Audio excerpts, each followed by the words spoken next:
Welcome to Teen Tip Tuesday, demonstrating everyday life skills.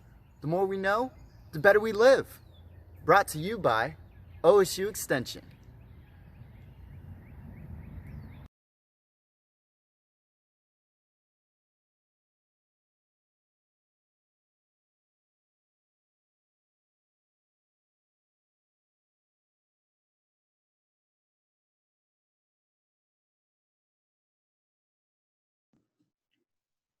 Hi, my name is Katie Schlagheck, the Family Consumer Sciences educator in Ottawa and Sandusky County.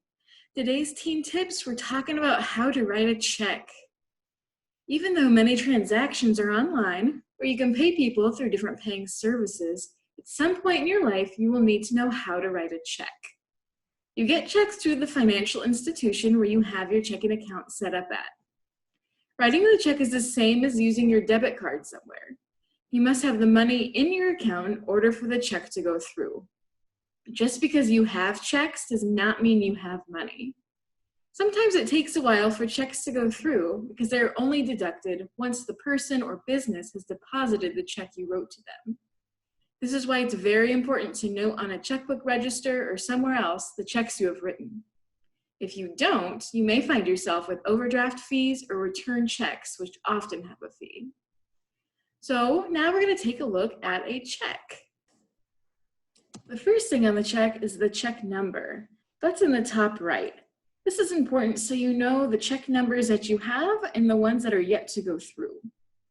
The numbers on the bottom, we have our routing number, our account number, and our check number again. In the top left is our contact information. So this is important in case somebody needs to get a hold of us or our check gets returned.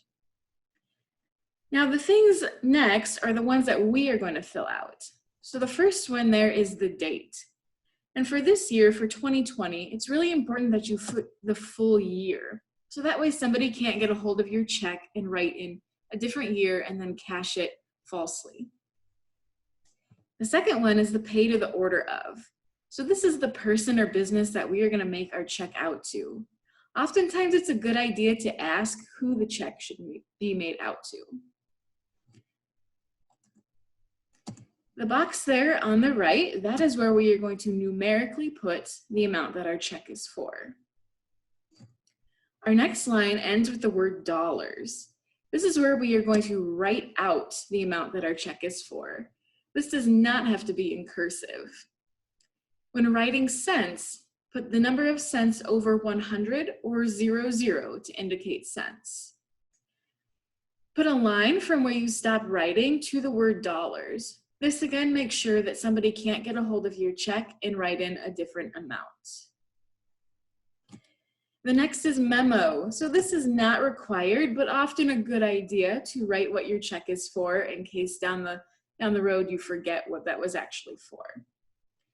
And then last is the all-important signature. So important that you sign your check in cursive and with your full name. So if you go by a nickname or a shortened name like Andrew for Andy, so make sure that you are writing Andrew instead of Andy, so writing your full name out there. So what happens if you make a mistake? So there's a couple things you can do. So the first one is to fix your mistake and write your initials in cursive next to your mistake. And the second one, if you make a big mistake, is to write the word void in really big letters all across your check. Then you're simply going to start from scratch and start with a new check. Make sure that you note the check number that you voided so that you're not waiting for it to go through because it never will. So these are the parts of the check. So all checks, most checks, are very similar, have all of these parts. Writing a check is not a skill you may find you need every day, but at some point in your life, you will be glad that you know how to write one with confidence. Thanks for joining. This has been Katie Schlagheck with the Ohio State University Extension in Ottawa and Sandusky counties.